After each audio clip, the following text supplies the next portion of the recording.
Il nuovo ospedale di Padova si farà nel giro di 5 anni. Lo ha annunciato il presidente del Veneto Zaia dopo una visita privata ai reparti di oncoematologia pediatrica e pediatria dell'azienda ospedaliera.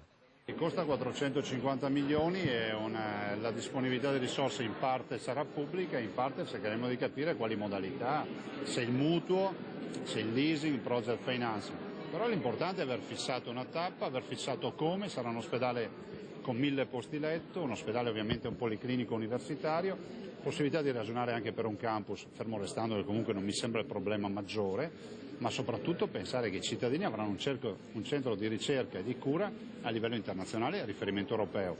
Il presidente ha detto che il nuovo ospedale non sorgerà dove c'è quello esistente. Su questo ha chiesto la collaborazione di Comune di Padova e provincia per la localizzazione dell'area. Il Sant'Antonio rimarrà come ospedale di città e l'Istituto Oncologico Veneto resterà al suo posto. La scelta di costruirlo fuori dall'attuale sede è legata ai tempi più veloci di realizzazione. Zaia poi ha spiegato la posizione della Regione sui ticket. Ci sono meno fondi da ripartire da parte del governo.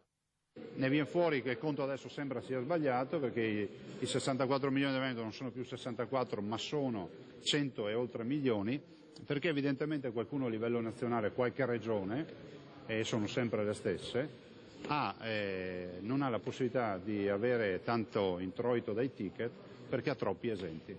I veneti non pagano per gli altri.